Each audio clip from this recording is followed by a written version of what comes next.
¿Tengo tiempo aquí para un...? Tengo 10 minutos. No, vale. ¿Has tirado? O sea, ¿la repito? Vale. 8 minutos, vale. Primero, responsabilidad de la educación de la fe.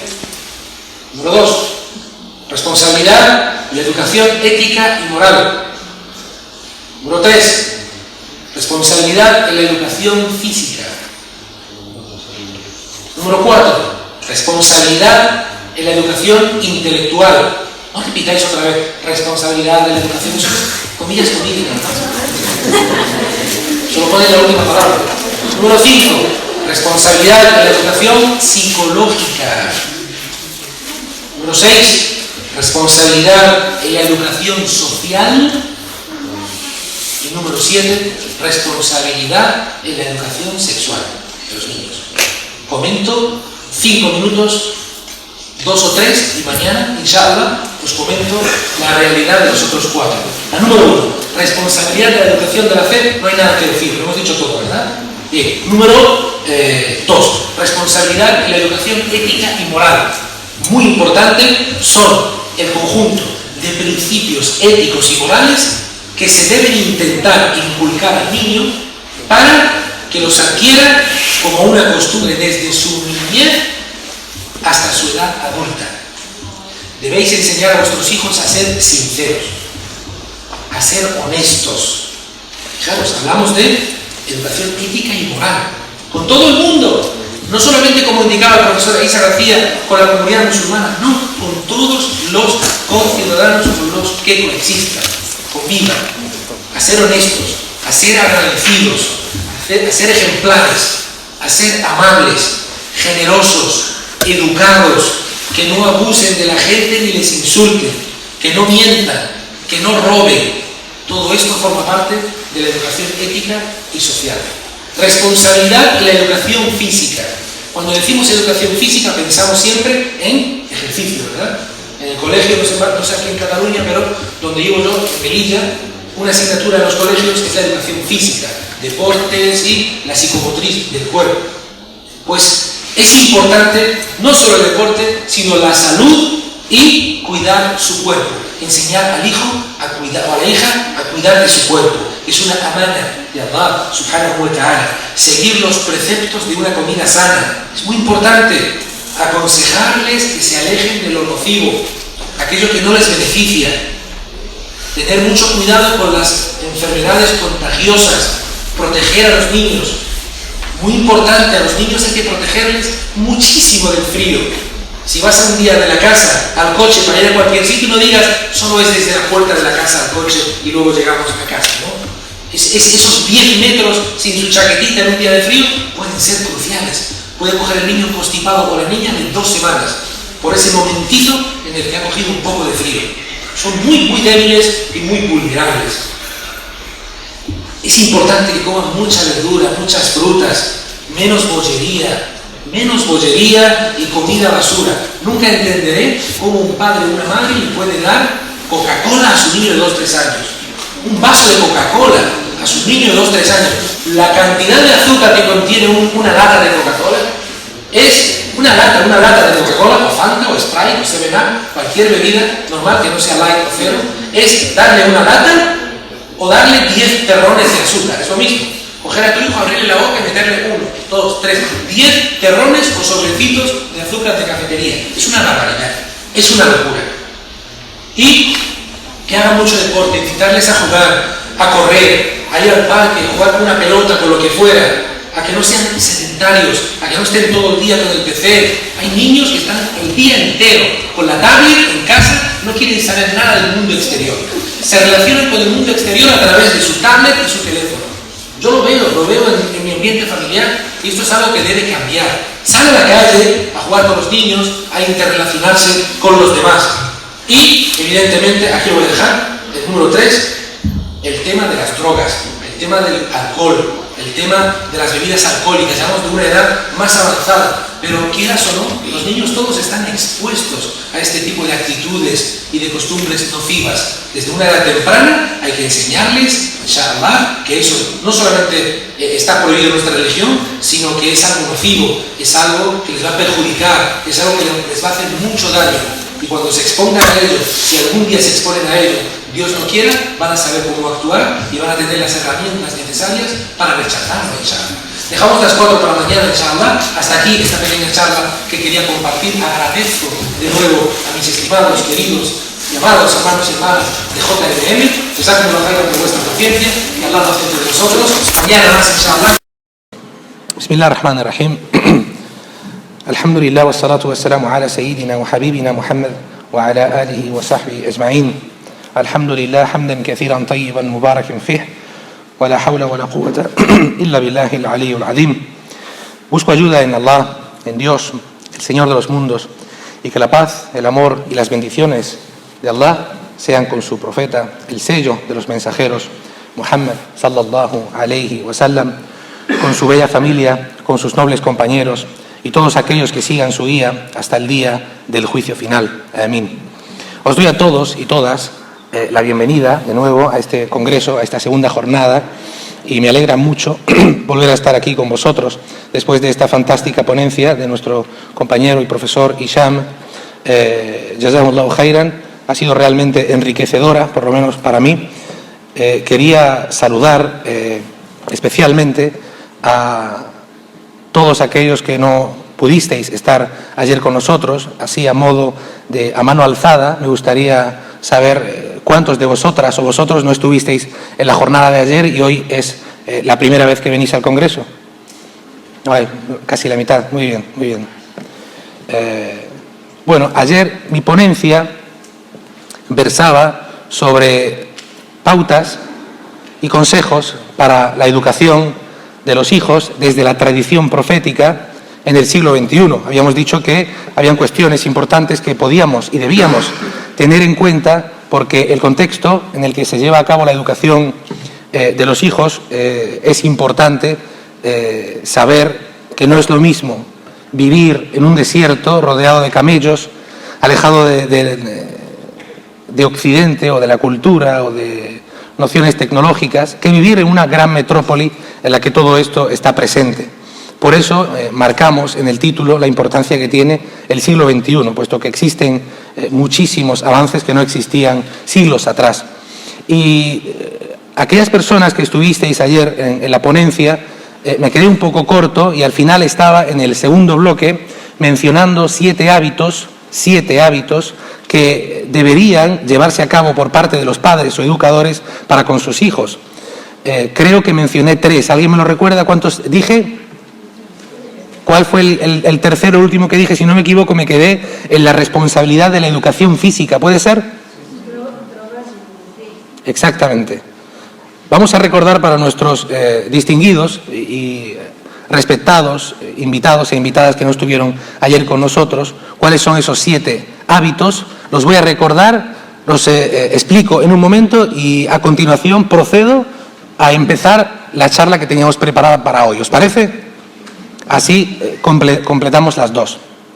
Habíamos dicho que los 7 tipos de responsabilidades que sería muy interesante y muy beneficioso que todo padre o educador debía tener a la hora de, valga la redundancia, educar a sus hijos, eran, como número 1, la responsabilidad en la educación de la fe. Hablamos evidentemente desde una perspectiva islámica y espiritual. En segundo lugar, la responsabilidad en la educación ética y moral, que la explicamos ayer. En tercer lugar, la responsabilidad en la educación física, que la explicamos ayer. Y a continuación nos quedamos con el número 4, que es la responsabilidad en la educación, ¿os acordáis? Muy bien, la responsabilidad en la educación intelectual. En este aspecto deberíamos tener en cuenta una serie de cuestiones muy importantes que tienen que ver con el despertar intelectual de los niños para que se mantenga y forme parte de su arraigo durante su edad de adulto y los próximos años. Es importante que el padre apoye a sus hijos en los estudios. Esto es algo muy importante. ¿Por qué lo digo? Cualquier persona puede pensar, estás diciendo algo que es notorio y conocido, pero lo digo porque he conocido a padres que no se preocupan lo más mínimo por la educación de sus hijos. No han ido jamás a visitar a un profesor, maestro, ya sea en primaria o profesor en secundaria y bachillerato, para saber cómo está evolucionando su hijo o su hija durante los cursos. Maestros y profesores, compañeros, me comentan que hay muchos padres y madres que jamás han venido a preguntarme por su hijo. Y lo tengo que decir, disculpadme que sea muy sincero, porque es importante en esta plataforma y en este escenario y en esta atmósfera que estamos desarrollando y conviviendo, que lo diga, para que tengáis una idea de lo que estoy hablando. Me comentan estos profesores y educadores que casi el 80-90% de estos padres que son absolutamente negligentes para con la preocupación educativa de sus hijos son musulmanes.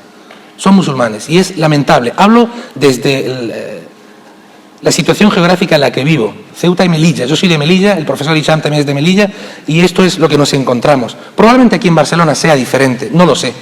No he hecho un estudio en esta ciudad, pero hablo desde la zona en la que vivo y esto debería ser preocupante. El padre debe preocuparse, la madre debe preocuparse por que su hijo y su hija lleve a cabo una actividad educativa, muchas gracias, completa, que le pregunte cómo le van los estudios, que le ayude con los deberes, si no está capacitado para ello, que invierta algo de su dinero para que su hijo o su hija pueda acudir a una academia para reforzar esos estudios. Debe saber que a esos niños se les debe recompensar cuando consigan logros educativos importantes desde una edad temprana hasta una edad, hasta casi bachillerato, diría yo. Hablando de bachillerato, siempre lo digo y os lo recordaré. Sé que en estos congresos que hacemos muchos, sobre todo muchas de vosotras por los últimos feedbacks y encuestas que he estado realizando, muchas de vosotras y muchos sois universitarios, lo cual es algo que nos llena de orgullo a los ponentes, pero siempre recuerdo que todo padre y madre debería tener en cuenta que a día de hoy, sus hijos deben alcanzar como mínimo. Es impensable que abandonen los estudios antes de terminar el bachillerato.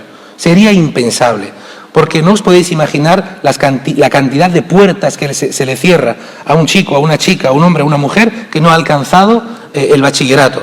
Y debe seguir motivándoles y exhortándoles a que continúen estudiando, a que terminen bachillerato, a que hagan un grado relacionado con algún tipo de carrera que deseen desarrollar o llevar a cabo profesionalmente en el futuro. Y no solamente ahí.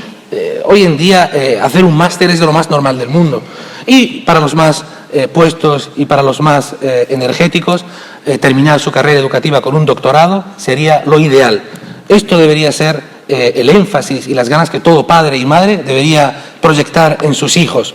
Quiero comentaros algo que es importante, es anecdótico, pero a mí me parece importante. No existe una correlación estadística en términos de realidad en cuanto a que si los padres son analfabetos, los hijos deben serlo también. No existe una correlación en cuanto a si X es Y, J es Z. No es así. Pueden haber cambios de variables increíbles y yo lo he experimentado. Por ejemplo, un caso que me ha llamado mucho la atención a mí y para que veáis cómo un padre debe volcarse con la educación y el progreso educativo de sus hijos es el siguiente. Un imán de Melilla, terminado en mim, para aquellas personas que no sepan lo que es un imán, es el que dirige la oración en la mezquita, da sermones. Viene de Marruecos a Melilla, es contratado en una mezquita, es una persona que no sabe leer ni escribir el español y tiene hijos que ha traído desde Marruecos para empezar una nueva vida en Melilla.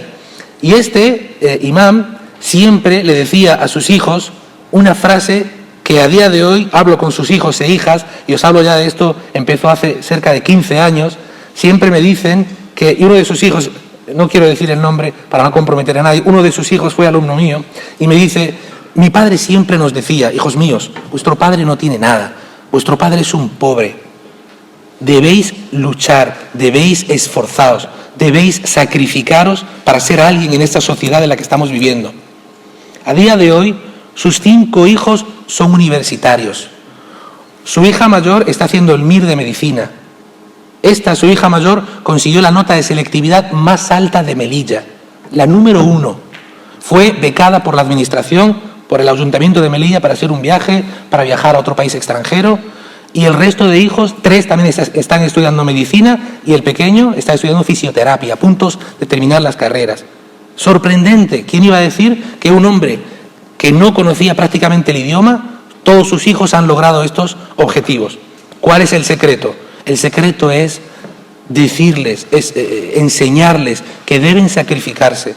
Yo no puedo hacer nada por vosotros y yo no puedo hacer exámenes por vosotros. Debéis estudiar porque llegará un día en el que os encontraréis una competitividad feroz. Vais a intentar luchar por un puesto de trabajo y vais a tener una cola de 100 personas, probablemente con un currículum más lleno, relleno y bello que el vuestro, con mogollón de títulos, con mogollón de diplomas, con mogollón de actividades extracurriculares. Alguno tendrá un doctorado, alguno tendrá varios másters y debes aprender y formarte académicamente. Todo esto para entender el punto número 4, que es la responsabilidad en la educación intelectual de los padres. Deben intentar que crezca o que nazca ese despertar intelectual en los hijos. El punto número 5 en cuanto a estos hábitos es la responsabilidad en la educación psicológica. Responsabilidad en la educación psicológica. Y aquí tocamos temas más psicológicos, temas más interiores que se pueden observar en ciertas actitudes de niños y niñas. Uno de estos es la timidez temprana y que puede desarrollarse durante muchos años en muchos niños y niñas. Una timidez tan arraigada en ellos que les hace alejarse de hablar con otras personas, de tener o de interiorizar sus sentimientos, de alejarse de reuniones sociales o de jugar con otros niños. Y esto en un futuro se puede ver un poco representado en personas introvertidas, tímidas, que no participan en el continuum de la sociedad.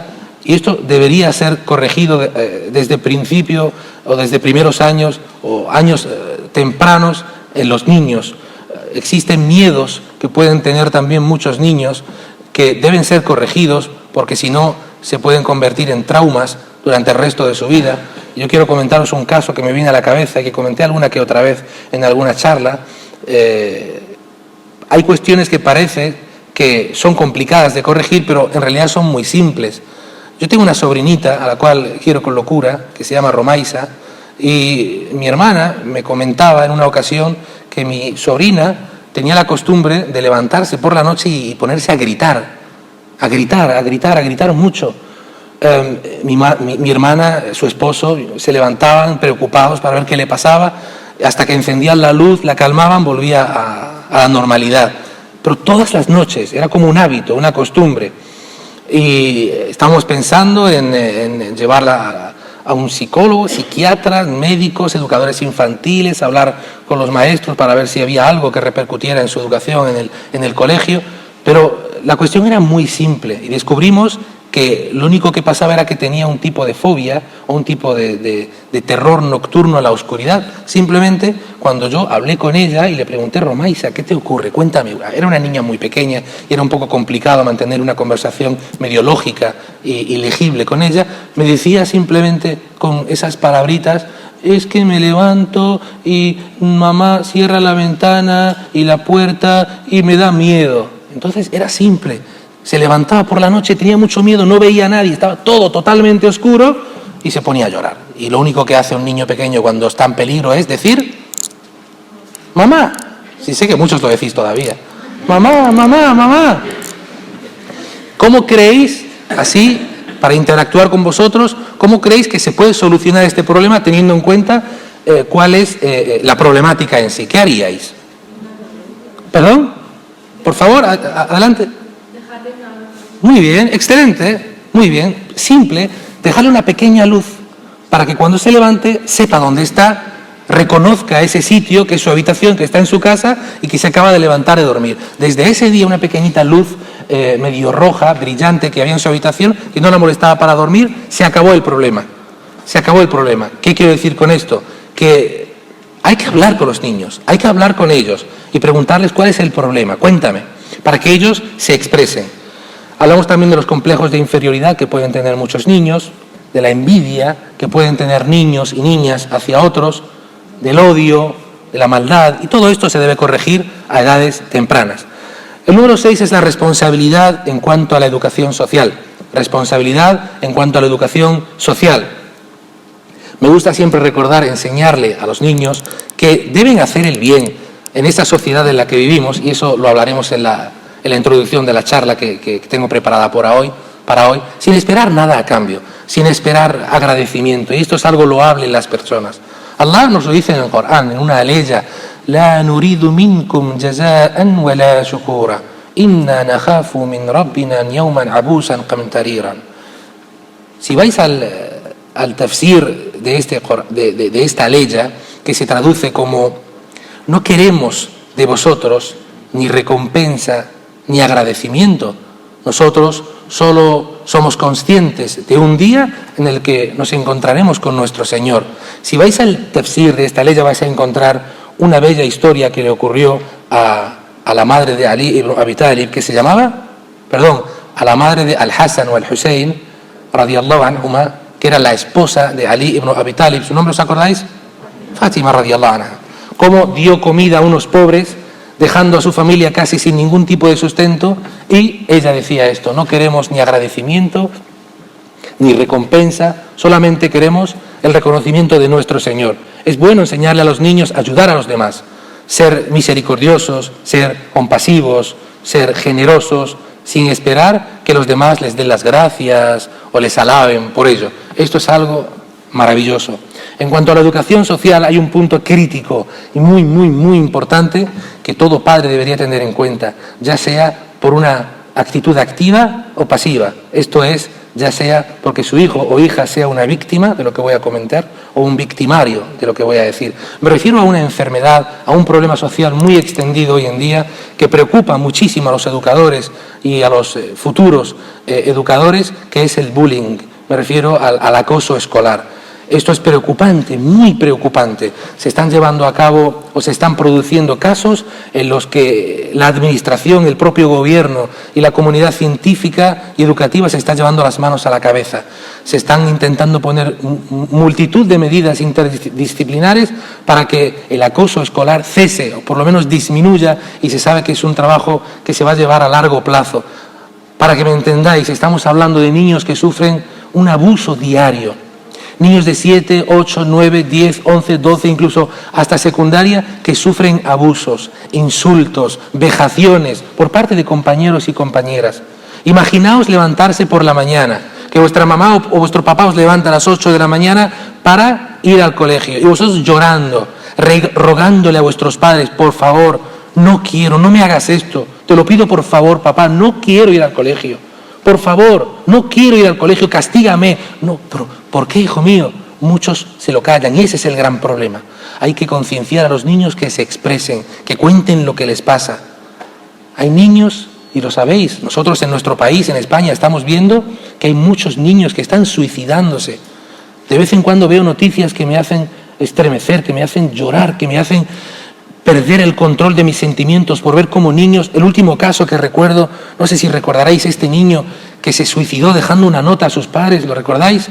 Porque abusaban de él en el colegio y sufría bullying. Es algo terrible. Entonces la comunidad educativa debe, y los padres en sí, debe tener en cuenta esto de forma dual, ver y comprobar y asegurarse si sus hijos sufren bullying.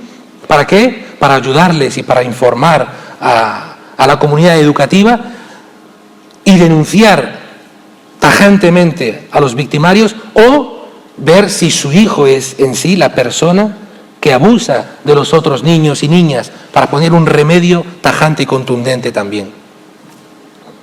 También es importante que los niños aprendan el cuidado por la naturaleza, el amor por la naturaleza, por los animales, por el medio ambiente, a enseñarles los derechos que tienen sus padres, sus profesores, sus tutores, sus vecinos, etcétera, etcétera, en cuanto a la educación social. Y el último punto es la responsabilidad en cuanto a la educación sexual de los niños. Responsabilidad en cuanto a la educación sexual de los niños. No hay mucho que decir, pero yo lo dividiría en dos partes, que es el despertar sexual del niño o la niña para consigo y también para con otras personas, sobre todo con sus familiares. Un aspecto breve y muy rápido que forma parte de la sunna y el profeta Muhammad alayhi salatu wassalam, que la paz de Dios sea con él, nos enseñó, es educar a nuestros hijos desde una edad temprana a pedir permiso siempre y tocar la puerta cuando quieran entrar en la habitación de sus padres, sobre todo si la puerta está cerrada. De hecho,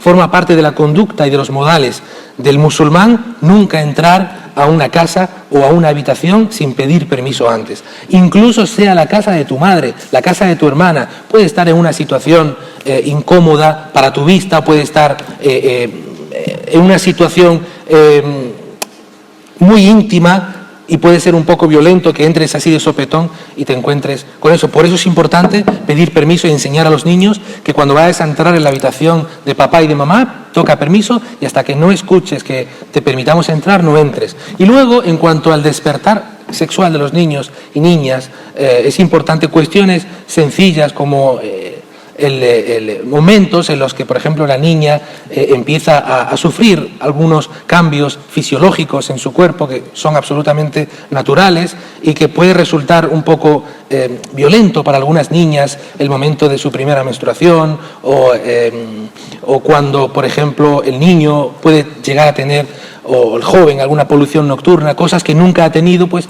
lo más normal y lo más lógico es que los padres se sienten con ellos, se lo expliquen, le cuenten que es algo natural e inshallah que sepan que eso va a formar parte de su vida durante muchos años.